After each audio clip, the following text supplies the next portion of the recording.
오늘은 빌립보서 3장 후반절의 말씀을 가지고 하늘의 시민권을 가진 자라는 제목으로 함께 은혜 나누기 원합니다. 빌립보라는 도시는 아주 유명한 도시인데요. 왜 유명하냐면 로마 시대에 옥타비우스와 안토니우스라는 두 나라의 전쟁을 통하여서 악티움 해전이라는 싸움이 있었습니다. 그 싸움을 통하여서 옥타비아누스라는 사람이 그 전쟁에서 승리를 했습니다. 그래서 그 지역에서 빌립보라는 지역을 해군의 기지로 삼고 그곳에 많은 군인들을 집결시켰습니다. 그런데 그 집결된 혜택으로 말미암아 전쟁에 참석하지 않은 사람들 역시 그 지역에 산다는 이유만으로 로마 시민의 권리가 주어졌습니다. 로마 시민의 권리가 주어지면 왜 좋을까요? 로마 시민과 같이 똑같은 특권을 누릴 수가 있었습니다. 로마에서 태어나지도 않고 로마의 사람도 아닌 사람이 로마의 시민권을 가진다는 것은 어려운 일이었습니다.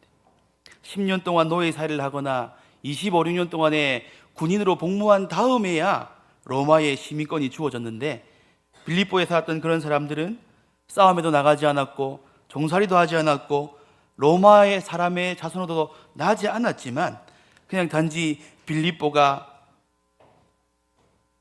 그 군사기지가 됨으로 말미암아 그곳에 사는 사람들 역시 로마 시민의 권리를 누릴 수 있었다는 것이죠. 개인의 재산도 소유할 수 있었고 재판에 붙여질 수도 있었고 또 세금을 내지 않았습니다. 그리고 그곳에 사는 사람들 역시 로마 시민의 긍지를 가지고 있었고 우리가 빌립보에 산다라는 그러한 긍지를 가지고 살았습니다. 그런데 바울은 오늘 본문에 나오지만 우리의 시민권에 대하여 말하고 있습니다.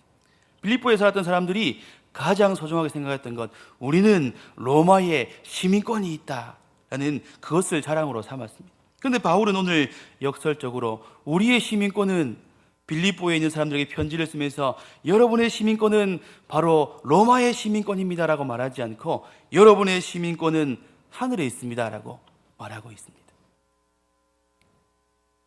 오늘 말씀을 통해서 왜 우리의 시민권이, 이 오늘 빌립보 편지를 받는 사람들의 시민권이 로마의 시민권을 가진 것보다 하늘의 시민권에 있는 것이 우리에게 더 유익한 일인지 함께 은혜 나누며 살펴보기를 원합니다. 첫 번째로 하늘의 시민권을 가진 자는 본을 받는 자입니다. 오늘 본문 17절에 형제들아 너희는 나와 함께 나를 본받으라 라고 이렇게 기록되어 있습니다. 바울이 왜 자신을 본받으라고 했을까요? 오늘 본문 3절에 읽으신 본문 3장 3절부터는요 바울이 나도 자랑할 게 있다 이러면서 자랑합니다. 만약에 육체로 난 것이 자랑이고 만약에 우리가 이 땅에서 자랑할 것이 있다면 나도 자랑할 것이 있다라고 하는데요, 그것이 3장 5절부터 나는 8일 만에 할례를 받고 이스라엘 족속이고 베냐민 집하고 히브리인 중에 히브리인이고 율법으로는 바리새인이고 열심으로는 교회를 박해하고 율법으로는 흠이 없는 자다, 그런 걸 말하면서 그러니까 여러분들도 나를 본받으라 라고 이렇게 말했을까요?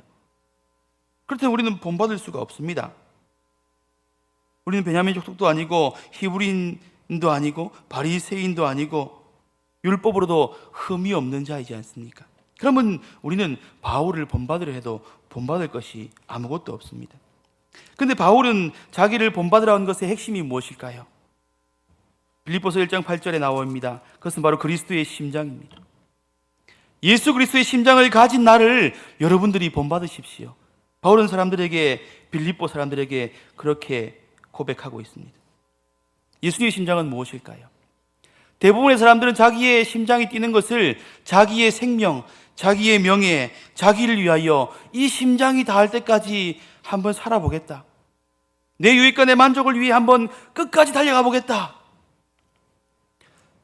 조금 안 좋은 말로는 벼룩박에 똥칠할 때까지 한번 살아보겠다, 그렇게 사람들은 소망을 가지고 이 심장, 내 생명, 내가 가진 건 내 것을 위해 힘써보겠다고 말합니다. 그런데 예수 그리스도의 심장은 누구를 위해 멈추었습니까?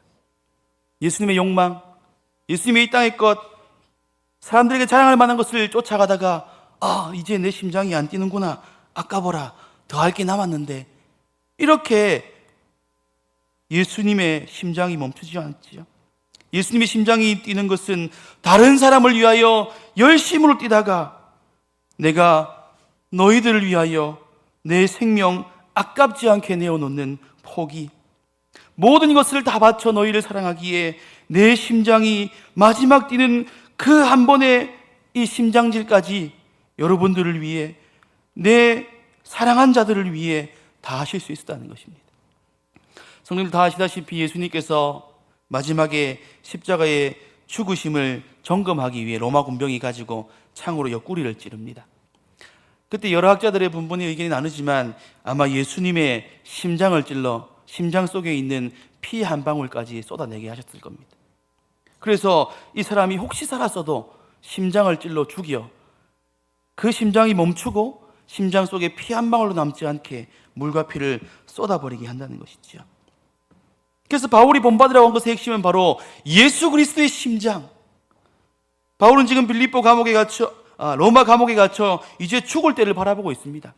이제 나의 심장이 멈출 것인데, 이 심장이 멈출 때까지 나는 예수님을 따라 나를 위해 산 것이 아니라 예수님께서 생각하신 그 교회를 위해 내 생명 다 바쳐 달려왔습니다. 그러니 여러분들 역시 나를 본받지 말고 내가 본받는 예수 그리스도의 심장을 가진 사람으로 살아가시기를 원합니다라고 오늘 바울은 그렇게 말하고 있는 것입니다. 그래서 바울은 자신이 예수님을 본받고 예수 그리스도의 심장으로 로마 감옥에서 복음을 위하여 죽음을 각오하고 쓰면서 이 편지를 쓸 때에 모든 것을 배설물로 여긴다. 남을 위해 기꺼이 고난받는 것을 나는 기뻐한다. 나를 거부하고 나를 드리는 행위, 그것이 바로 예수 그리스도의 심장을 가진 사람. 그렇게 여러분들도 나를 본받으십시오 라고 이렇게 말하고 있는 것입니다. 그래서 바울은 자신의 삶을 자랑하려는 것이 아니었습니다. 이 편지를 받고 있는 빌립보 사람들에게 여러분들, 예수님은 너무 멀리 있는 것 같지 않습니까?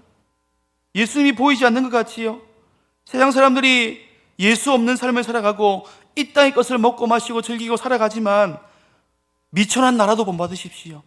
나를 통해서 예수 그리스도의 심장이 무엇인지 깨달을 수 있다면 멀리 계신 너무 완벽해 보이는 예수 그리스도 대신 나를 통해 나를 밟고 나를 붙잡고 예수님께로 나가십시오. 그 말은 바울이 하고 있는 것입니다. 그래서 궁극적으로는 이 바울, 나를 본받으라는 것은 속뜻은 예수님을 따르라는 것을 포함하고 있습니다.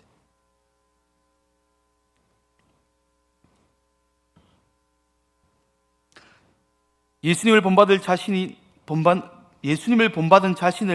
본받을 수 있는 것. 그래서 바울은 또 한마디 더 첨부하고 있죠. 함께 나를 본받으라. 그리고 너희가 우리를 본받은 것처럼 그와 같이 행하는 자들을 눈여겨보라고 말합니다. 바울은 이제 다시 빌립보 사람들에게 갈 수 없을 것입니다. 아마 여기서 자기가 죽는 것을 즉시했겠죠. 그러나 그 대신에 두 사람을 보내지요. 디모데와 에바브로디도를 보냅니다. 그리고 그 사람들 역시 예수 그리스도의 심장을 가진 사람이다. 너희들을 위해 목숨까지 내어줄 것이고 너희들을 위해 모든 것을 버리고 포기하고 예수님처럼 죽기를 각오한 자. 내가 여러분들에게 예수님의 모습을 보여줄 수 없으니 이제 여러분들은 나를 보고 나를 본받은 자, 그들을 유심히 살펴보십시오. 그들의 삶이 어떠합니까? 그들의 고백이 어떠합니까? 그들이 무엇을 쫓아 살아갑니까? 그들의 심장은 무엇을 하다 멈추기를 원합니까? 그것을 보라는 것입니다.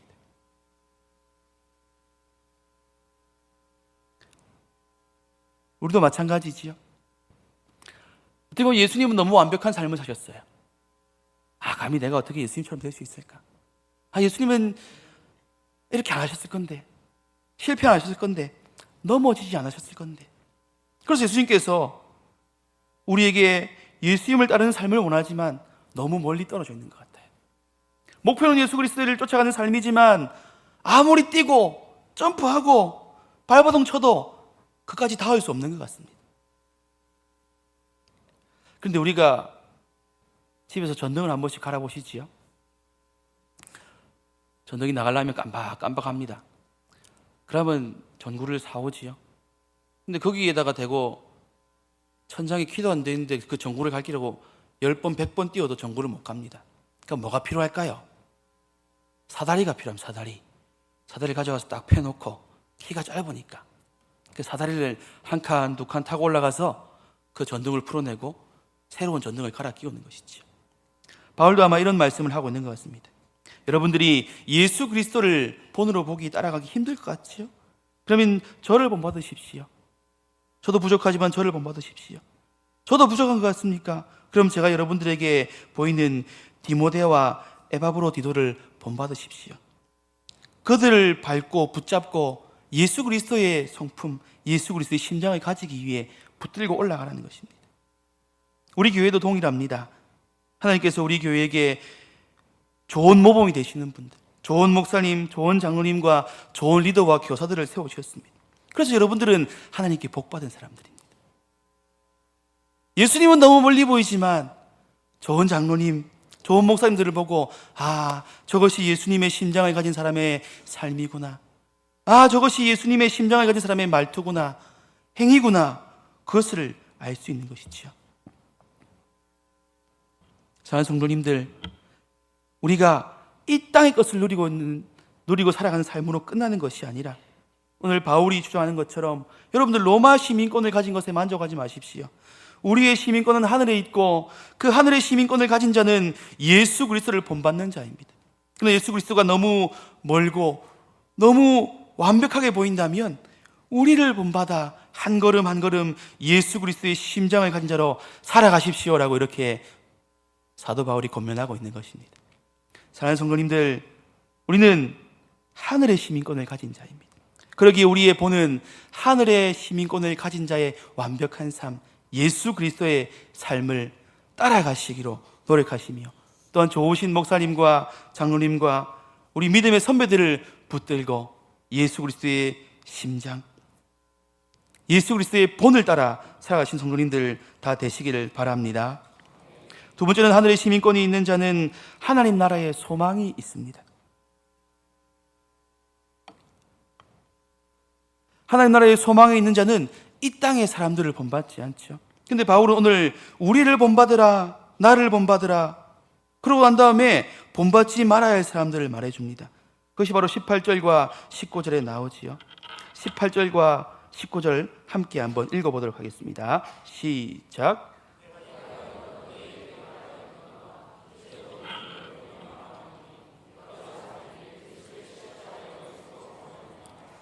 그들의 마침은 멸망이요 그들의 신은 배요 그들의 영광 그들의 부끄러움에 있고 땅의 일을 생각하는지라. 바울은 자기를 그리고 예수 그리스도의 심장을 가진 사람들을 본받으라고 한 반면 이 땅에 소망을 두고 살아가는 사람, 그들을 말하여 십자가의 원수를 본받지 말라고 합니다. 왜냐하면 그들은 이 땅에 소망을 두고 살아가기 때문이지요. 십자가의 도를 따르지 않는 자, 미혹을 받아 예수님의 십자가의 가치를 패댕기치고 십자가를 경멸하고 거부하고 그것은 우리에게 아무 유익도 주지 못한다, 우리가 그냥 이 땅에서 먹고 마시고 누리고 여기서 잘 먹고 잘 살면 그걸로 만족한 삶이지 않느냐라는 그릇된 가르침을 가르치고 그리고 그런 그릇된 삶으로 오히려 자랑하고 사는 사람들이 있었다는 것이지요. 그들의 마침은 멸망이라고 말합니다. 멸망, 육신의 죽음으로 끝나는 것이 아니라 그들의 마침은 영벌이 될 것입니다. 그들은 하나님 나라의 시민권을 가지지 못한 자로 마침은 지옥에서 영벌을 주실 것을 분명히 경고하고 있지요. 그들의 신은 배라 그랬어요. 배. 먹고 마시는 것, 육신의 정욕을 쫓아가는 것, 그것이 그들의 신이다. 그러니까 배부르고 등 따시면, 육신의 욕망을 해결하고 나면 많은 사람들 앞에 나는 배부르고 등 따십니다, 천국 같은 거 필요 없습니다, 여기서 잘 먹고 잘 살면 그것이 천국이지요. 그리고 많은 사람들이 그것을 믿고 따라하기도 했습니다. 그러나 바울은 말합니다. 내가 여러 번 너희에게 말했다. 그리고 지금도 눈물을 흘리며 이 편지를 쓰고 너희에게 말하노니 제발 그런 사람들을 본받지 말라. 십자가의 원수를 본받지 말라라고 바울은 계속하여 말하고 있는 것입니다. 그래서 하나님의 영광을 부끄러운 것으로 오히려 바꾸어 버렸습니다. 그들은 그 영광은 그들의 부끄러움에 있고 땅의 일을 생각하는지라. 이것을 바꾸고 말하면요, 죄를 짓는데 그것이 부끄러움이 아니라 영광이라고 자랑하는 것입니다. 잘못을 했는데 그것이 부끄러운 것이 아니라, 야, 내가 이런 잘못을 했어, 대단하지 않냐? 이런 범죄를 저질렀고 이렇게 사기를 쳤는데 대단하지, 자랑이야, 이렇게 말한 것과 똑같습니다. 창세기 4장에 보면요, 라멕이 그의 아내들에게 말합니다. 라멕이 아내들에게 이르되, 아다와 실라여 내 목소리를 들으라. 라멕의 아내들이여 내 말을 들으라. 나의 상처로 말미암아 내가 사람을 죽였고 나의 상함으로 말미암아 소년을 죽였도다. 이렇게 말합니다. 이 얘기를 풀어서 얘기하면 그렇습니다. 내가 길 가는데 누가 내 어깨를 쳤어, 내게 상처를 줬어. 난 복수를 했는데 어떻게 복수했냐면 그 사람을 죽여버렸어. 잘했지? 여보, 나 잘하지 않았어? 도덕적으로 엉망인 삶을 살아가고 잘못된 삶이지만 오히려 자랑하는 시대, 그 시대나 지금이나 동일합니다. 불법을 저지르고 다른 사람을 피해를 주고 눈물을 흘리게 하고 도덕적인 범죄를 저지르고 세상 사람들로 저지르지 않는 그런 악행을 저지르면서 오히려 자랑합니다. 내가 이번에 사기쳐서 돈 많이 벌었잖아, 그걸로 헌금하려고. 내가 이번에 거짓말 해가지고 돈 빼들었잖아, 벌면 했잖아, 내가 그 사람 꺾어버렸잖아. 그런 것이 오히려 자랑의 시대를 살아간다는 것이죠. 땅의 일을 생각하다가 땅의 일로 말미암아 끝나는 사람들, 하늘나라는 영원한 천국, 그것은 필요 없는 것, 내 몸의 소욕을 따라 살아가다가 그것으로 끝나는 인생이 전부인 것처럼 살아간 자를 쫓지 말라고 말합니다. 그래서 이 땅에 소망을 둘 것이 아니라 시민권이 하늘에 있기 때문에 하늘에 소망을 두라라고 말합니다.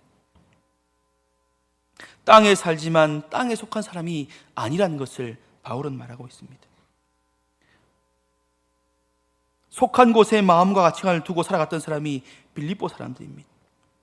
그래, 우리는 특권을 가졌어, 우리는 로마 시민이야, 그러니까 여기서 우리의 기쁨과 행복이 있을 거야. 그리고 그들의 가치관 가운데 파묻혀서 이것이 옳은 거야, 로마 시민권이 최고야 라고 쫓아가며 살아갔습니다. 사도행전 16절에 빌립보 지방에 가서 바울이 귀신 들린 귀신을 쫓아냅니다. 그런데 그 빌립보 사람들이 바울을 무슨 제목으로 고소한 줄 아십니까? 우리의 풍조에 맞지 않다는 것이죠. 우리의 풍조에.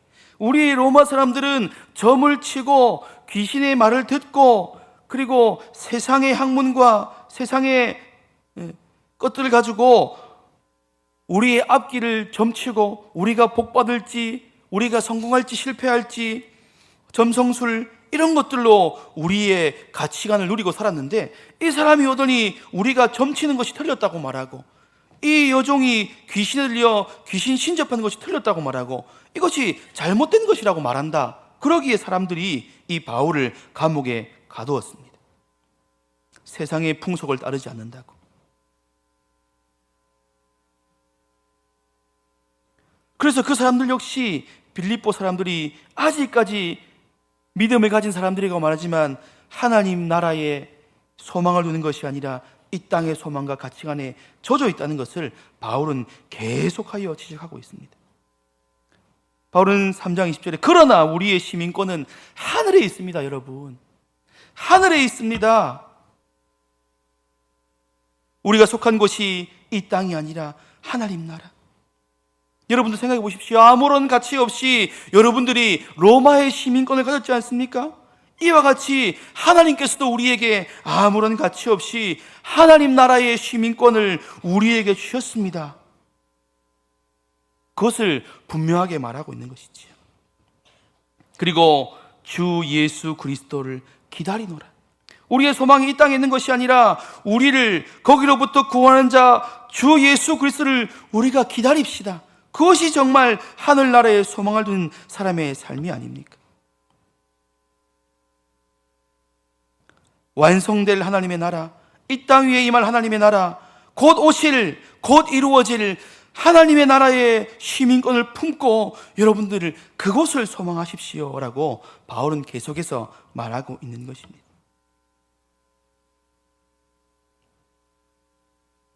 여러분들 어디에 소망이 있습니까? 저희 아버지가 농사를 오래 지으시더만 60이 넘으신 이후에는 아이고 오래 살아가면 뭐 하겠노? 퍼뜩 죽어가 천국 가봐야지 이렇게 말씀하세요. 그런데 하나님 나라가 빨리 임하거나 재림을 말하는 것이 아니라 자기 혼자 가고 싶어 하세요. 자기 혼자. 그런데 바울은 말하길 하나님께서 마지막 때에 우리를 자기의 형체와 같이 변화시키시고 이 땅의 모든 만물들을 예수 그리스도께 복종시킬 그 때를 여러분 소망하십시오. 그렇게 빌립보 사람들에게 권면하고 있는 것입니다. 이 땅의 삶이 좋지요? 아니요, 때로는 이 땅의 삶이 슬프고 힘들기도 합니다. 그러나 오늘 바울은 우리에게 말하기를 하나님 나라의 소망을 두라고 분명히 말씀하고 있습니다. 사랑하는 성도님들, 우리는 천국에 하늘의 시민권이 있는 자로서 하늘나라의 소망을 품고 살아가시는 성도님들 다 되시기를 바랍니다. 세 번째로 하늘나라의 시민권을 가진 자는 하나님의 나라를 세워갑니다. 오늘 본문과는 좀 동떨어진 말씀 같지만 바울의 열심은 어디에서 나옵니까? 하나님의 심장을 가진 데서부터 출발하였지요. 그리고 그의 열심은 어디에 나타납니까? 교회를 사랑하는 것에 나타납니다. 오늘도 빌립보 교회에 이 편지를 쓰면서 하나님 나라에 대하여서 그 나라의 소망에 대하여서 기술하고 있는 것이지요. 그리고 그가 생명 바쳤던 것도 바로 하나님의 나라, 즉 이 땅의 교회, 그곳에 바로 그가 열심을, 목숨을 걸었습니다. 그것은 바로 하나님 나라의 현재성을 말하고 있습니다. 예수 그리스도를 구주로 영접한 사람들의 모임이 바로 교회입니다. 그것이 바로 하나님 나라의 시작이지요. 예수님께서 이 땅에 오심으로 말미암아 이미 하나님 나라는 시작되었습니다. 그래서 예수님께서 오셔서 하나님 나라의 시작을 선포하시면서 죄로 인하여 억눌렸던 죄인들, 병든 자들, 귀신 들린 자들, 절름발이, 맹인, 이런 사람들을 고쳐주시면서 이제 회복의 시작이다, 하나님 나라의 시작이다, 연약하고 약한 자, 죄의 짐에 지고 하는 모든 자들을 회복시키면서 하나님의 나라의 시작을 알리셨습니다. 그리고 예수 그리스도를 모심으로 말미암아, 영접함으로 말미암아 살아서 예수를 소유한 자는 죽어서도 예수 그리스도를 소유한 하나님 나라의 생명성의 연장선에 있게 되는 것이지요. 그래서 작게는 교회가 하나님의 나라입니다. 그리고 크게는 완성될 하나님의 나라, 미래에 임하게 될 하나님의 나라는 모든 믿는 자들의 모임이 될 것입니다. 그래서 바울은 첫째로는 이 이생에서 생명이 있을 때에 내가 하나님 나라의 확장을 힘쓰고 있었습니다. 바로 복음이라는 것을 붙들고 말이죠. 그래서 그의 그 복음 앞에 그의 생명을 다할 수가 있었던 것입니다. 어떻게든 교회, 복음으로 말미암아 이 땅의 하나님 나라를 확장을 위해 애쓰고 애썼던 것이 바울이고 사도들이고 복음을 가졌던 사람들의 열심이었습니다. 그리고 하나님 나라의 현재성은 지금 우리가 매일매일 살아가다가 주일 예배로 모입니다. 우리가 하나님 나라를 경험하는 것이 바로 예배를 통하여 하나님 나라를 경험합니다. 야, 천국의 삶이 이런 것이구나. 하나님을 찬양하고 경배하고 예배하고 그분의 은혜로만 말미암아 영혼을 살 수 있다면 그것이 바로 천국의 삶을 경험하는 것이 바로 오늘 우리 주일의 예배라는 것이지요. 예배를 통해 우리는 무엇을 합니까? 바로 예수 그리스도의 구속의 은혜를 찬양하는 것이지요. 그러기에 구속받지 않은 자, 구원받지 않은 자는 예배를 드릴 수가 없습니다. 천국을 경험할 수가 없다는 것이지요. 하지만 예수 그리스도로 말미암아 생명을 가진 자, 은혜를 경험한 자는 예수님 그 은혜 감사합니다. 나 같은 죄인 구속하여 주시니 웬 은혜입니까? 하나님의 그 놀라운 사랑 찬양합니다. 나 같은 죄인 살리신 주 은혜 감사합니다. 그것이 바로 천국을 이 땅에서 누리는 현재성이라는 것이지요. 그러나 천국은 현재성으로 머물러 있지 않습니다. 완성되어 가고 있다는 것이지요. 그래서 21절에 그는 만물을 자기에게 복종하실 수 있는 자의 역사로 우리의 낮은 몸을 자기의 영광의 몸의 형체와 같이 변하게 하시리라. 그것은 재림 이후에 있을 일입니다. 그래서 예수님께서 그 권세를 가지시고 이 땅에 다시 오신다. 오셔서 만물을 자기에게 복종케 하시며 우리를 하나님의 몸의 형체, 예수님의 몸의 형체와 같이 변화시킬 것이라는 것을 분명히 얘기하고 있습니다. 예수님 몸이 어떤 몸으로 바뀌었을까요? 예수님 몸이 완전히 새로워졌습니다. 그런데 예수님께서는 못 박히신 손, 창자국, 면류관의 자국을 그대로 가지고 부활한 몸을 가지고 제 아들에게 찾아가셨어요. 그리고 만져봐. 내 옆구리에 창자국을 보아라. 가시자국을 보아라. 그러니 내가 부활한 것을 너희가 믿으라 라고 말씀하셨어요. 예수님의 영광의 몸, 부활의 첫 열매 되신 그것이 우리의 부활의 모습을 말씀해 주고 있습니다. 그런데 완전히 새로워지는 것이 아니에요. 몰라보는 형태가 아니라 여기서는 완전한 새로운 피조물이 됩니다. 그러나 우리의 것이 있는 것이 새롭게 바뀐다는 것입니다. 저는 부활을 하면 날씬하고 먹어도 살 안 찌고 머리도 작고 그렇게 하나님 고를 수 있으면 얼마나 좋을까요? 그런 소망을 가졌습니다. 그런데 아마 회복이라는 성경의 전적인 가치관을 가지고 본다면 아마 여러분들은 저를 알아보실 수 있겠지만 부활한 이후에 혹시 달라졌네요. 아마 이렇게 오실 거예요. 그러기에 우리가 늙으나 몸이 불편하나 가장 완벽하고 아름다운 모습으로 하나님께서는 예수 그리스도의 부활의 모습처럼 완벽하고 온전히 회복된 모습으로 우리를 변화시키실 것입니다. 그리고 또한 그것뿐만 아니라 이 땅의 완성을 분명히 얘기하고 계십니다. 만물이 회복을 로마서 8장에 기록하고 있는데요, 제가 읽어드리겠습니다. 피조물이 고대하는 바는 하나님이 아들들이 나타나는 것이니 피조물이 허무한데 굴복하지 하는 것은 자기의 뜻이 아니요 오직 굴복하게 하시는 이로 말미암음이라. 그의 바라는 것은 피조물들도 썩어짐의 종로로 한 데서 해방되어 하나님의 자녀들의 영광의 자유에 이르는 것이다. 피조물이 다 이제까지 함께 탄식하며 함께 고통을 겪고 있는 것을 우리가 아느니라. 그뿐 아니라 우리 곧 성령의 처음 익은 열매를 받은 우리까지도 속으로 탄식하여 양자될 것 곧 우리 몸의 속량을 기다리느니라. 이렇게 말하고 있습니다. 예수님께서 우리의 부활로 말미암아 이 땅에 올 때에 피조물들, 하나님께서 능력으로 만드신 이 모든 것들을 그냥 버리고 포기하시는 것이 아니라 완전한 새로운 창조로 말미암아 하나님의 나라를 완성할 것을 말씀하고 있는 것이지요. 계시록 21장 5절에도 기록되어 있습니다. 보좌에 앉으신 이가 이르되 보라 내가 만물을 새롭게 하노라 하시고 또 이르시되 이 말은 신령하고 신실하고 참되니 기록하라 라고 기록되어 있습니다. 그렇다면 우리는 모이는 예배, 하나님 나라의 현재성, 교회에만 관심을 가질 것이 아닙니다. 우리는 하나님 나라를 세워가야 합니다. 하나님 나라의 미래성, 완성될 하나님 나라 안에 우리가 그 하나님 나라를 완성하는 그리스도의 심장을 가진 사람들로 오늘도 우리는 살아가야 한다는 것이죠. 교회는 거룩하고 세상은 더러운 곳이야.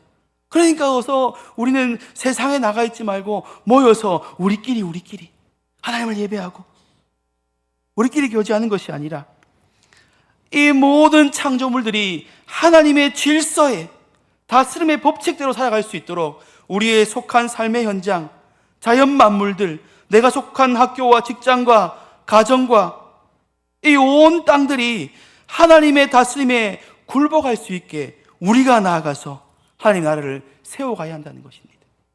그것이 완성될 하나님의 나라를 소망하고 기다리는 자들의 모습인 것입니다. 이 땅이 하나님 나라로 완성될 것입니다. 그것이 하나님 나라의 미래성입니다. 이곳에서만 잘 살 것이 아니라 나만 잘 먹고 잘 살다가 버리고 떠나갈 것이 아니라 이 온 땅들을 하나님을 예배할 수 있는 곳으로, 온 땅들을 하나님의 가치관과 다스림으로 세워져야 한다는 것이지요. 그래서 사도행전 1장에 제자들이 예수님께 그렇게 말합니다. 예수님, 이스라엘 나라의 회복이 언제입니까? 그 예수님이 언제라고 말했을까요? 2016년 3월 셋째쯤에 할까? 그렇게 말씀하지 않으셨어요. 예수님은 너희가 하나님 나라를 세워갈 것을 말씀하시며, 함께 읽겠습니다. 사도행전 1장 8절입니다.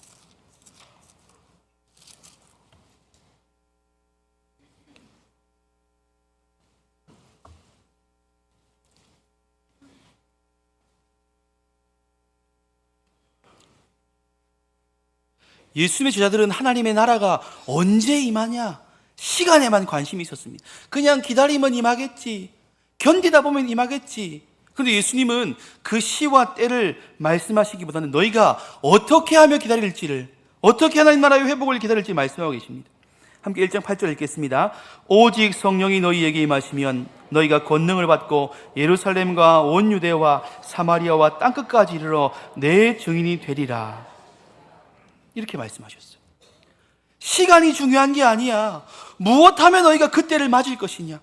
하나님 나라를 확장해가며 복음으로 말미암아 성령으로 말미암아 예루살렘과 온 유대와 사마리아와 땅끝까지 이르러 그곳이 하나님을 예배하는 곳이 되게 하는 하나님의 나라로 만들라는, 그것이 바로 예수님께서 제자들에게 말씀하신, 시간이 중요한 게 아니라 무엇을 하면서 하나님의 나라의 완성을 볼 것이냐라고 예수님께서는 되묻고 계십니다. 한 걸음 더 나가볼게요. 그럼 완성된 하나님 나라에서 뭐 할 것입니까, 여러분들?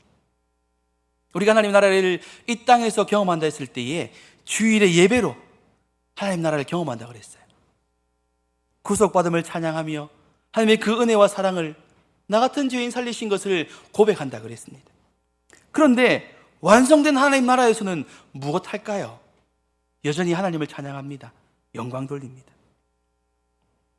하나님과 깊은 교제가 첫 번째는 일어날 것이에요.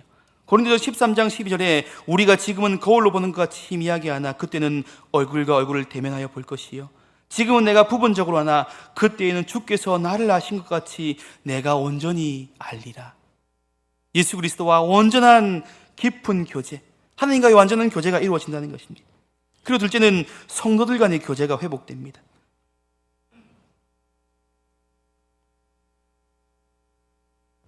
성도들과 교제하는데요, 무엇으로 교제할까요? 그냥 뭐였고 옛날에 봤던 텔레비나 얘기하고 드라마나 얘기하고 태양의 후예 봤나, 그 잘생긴 군인 총각들, 이런 게 우리의 교제가 전부가 아니라는 것이죠.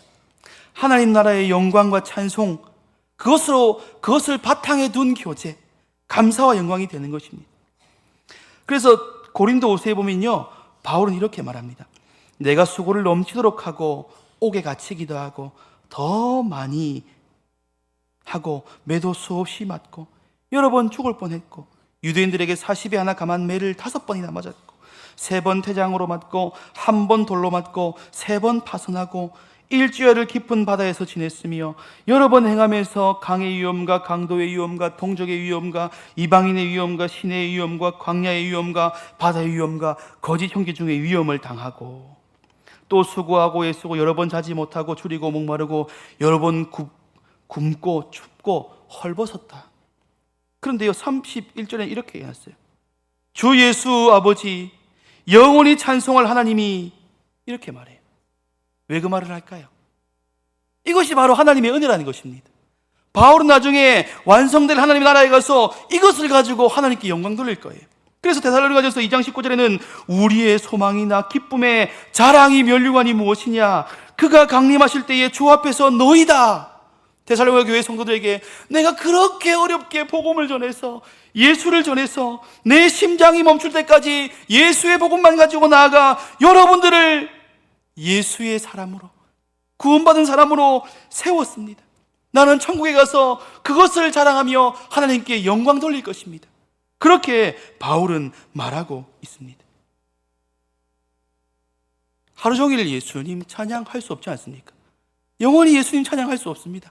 자, 그러면 이제 하나님께 영광을 돌립시다. 우리가 만약에 하나님 나라에 임했다, 천국에 왔다, 완전히 하나님 나라에 있다고 생각해 보십시오. 바울 선생님은 하나님께 영광 돌릴 게 많을 겁니다. 저는 죽을 뻔했습니다. 그런데 하나님께서 살려주셨어요. 저는 물에 빠졌어요. 하나님께서 건져주셨어요. 저는 굶주리고 매 맞고 돌에 맞고 자지도 못하고 춥고 헐벗었어요. 그러나 하나님께서 은혜를 주셨습니다. 그래서 제가 복음을 전할 수 있었고, 이렇게 영광스러운 죽음을 맞이하여 하나님 나라에 이 영광된 하나님과 교제하며 여러분들과 만나게 되었습니다. 이것으로 하나님께 찬양을 돌립니다. 그 많은 사람들이 하나님께 영광이요. 다음 전봉주 영광 돌리세요. 저는 예, 하나님 사랑합니다. 다른 사람 하세요. 라고 도망가면 하나님께 영광이 될까요? 많은 사람들이 천국에 대해 조금 착각하고 있어요. 천국에 가면 뭔가 몽롱한 상태로 뭔가 하얀 가운 같은 거 입고 둥둥둥 떠날 것 같은 그런 생각을 가지기도 합니다. 근데 예수님께서는요, 누가복음 16장에서 천국에 대해서 조금 모양을 보여주셨어요. 바로 그 부자와 거지 나사로에 대해 이야기를 하면서 이루어질 천국에 대해서 약간 설명해 놓으셨어요. 근데 거기에 보면요, 분명히 알아요. 나사로도 부자의 얼굴을 알고 부자도 나사로의 얼굴을 압니다. 그래서 나사로의 손가락에 물 한 방울 찍어서 내라 보내주세요. 그리고 이 땅에 있었던 모든 이야기들을 다 합니다. 예, 너는 이 땅에 있을 때에 부자로 살며 호의호식하고 잘 먹고 잘 살았지 않느냐. 그런데 나사로는 이 땅에 살 때에 거지로 살고 못 먹고 천대받고 질병에 휩쓸렸지만 그래도 믿음을 잃지 않고 하나님 나라에 들어왔지 않느냐. 그래서 그는 하나님 나라에 있고 너는 지옥에 있는 것이다 라고 분명히 얘기해줘요. 그럼 우리가 이 땅의 기억들, 이 땅의 소망들, 이 땅의 간증거리들을 안 가지고 가는 게 아닙니다. 이 땅에 있었던 이야기들, 만났던 모든 성도와의 교제들, 천국 가면 저 볼 거 아닙니까? 맞지? 그래서 우리가 이 땅에 있었던 하나님의 은혜, 영광, 구속의 감사, 오늘 바울 선생님과 같이 주님, 우리가 이러이러한 일을 하며 살아왔습니다. 근데 그 모든 것이 우리의 것이 아니라 하나님의 은혜입니다. 하나님의 은혜입니다. 그렇게 고백하는 것이 바로 천국의 기쁨의 삶이 될 것입니다.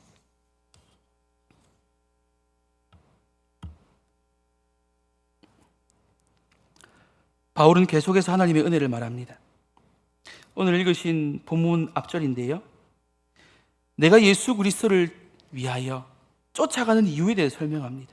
12절에 내가 이미 얻었다 함도 아니요 온전히 이루었다 함도 아니라 오직 내가 그리스도 예수께 잡힌 바 된 그것을 잡으려고 쫓아가노라. 근데 내가 열심히 달려가는 것이 아니라 예수님께서 나를 잡아주셨기 때문에, 내가 그분께 잡혀서 구속의 은혜를 받았기 때문에 내가 이 걸음을, 예수님과 같이 뛰어가는 그 걸음을, 예수의 심장을 가지고 살아가는 그 걸음을 나는 달려간다고 바울은 말하고 있는 것입니다. 그리고 우리를 마지막 때에 변하게 하실 것도, 하나님 나라의 완성도, 연약한 우리의 몸을 하나님의 영광의, 예수 그리스도의 영광의 몸의 형체와 같이 바꾸어 주실 분도 바로 그 예수 그리스도, 구원하는 자, 그분께 모든 것이 있다고 고백하는 것이지요. 그러니 우리가 하늘의 시민권이 주어진 것은 내 것이 아니라 하나님의 은혜요, 예수 그리스도의 은혜요. 나는 아무것도 아니라, 내가 달려가는 것뿐만 아니라 내가 달려갈 수 있는 것은 예수께서 나를 붙잡았기 때문에, 택하셨기 때문에, 은혜 주셨고 사랑하셨기 때문에 나는 달려갑니다라고 바울은 고백하고 있습니다. 사랑하는 성도님들, 이제 말씀을 마무리 짓도록 하겠습니다. 우리는 천국의 하늘의 시민권을 가진 자들입니다. 예수 그리스도께서 그분의 심장으로 우리를 사랑하여 주셔서 그 생명을 우리에게 주셨습니다. 사람들처럼 자기의 만족과 유익을 위해 이 심장이 뛰는 것을 멈춘 것이 아니라 우리를 구원하기 위해 그의 그리스도의 심장으로 우리를 사랑하여 주셨습니다. 그리고 바울도 그 심장을 가졌고요. 그의 제자들도 그 심장을 가졌고요. 우리의 믿음의 많은 선배들도 예수 그리스도의 심장으로 지금까지 달려왔습니다. 그리고 우리는 그리스도의 심장을 가진 자로서 하나님 나라를 지금 꿈꾸고 소망하고 있는 것이지요.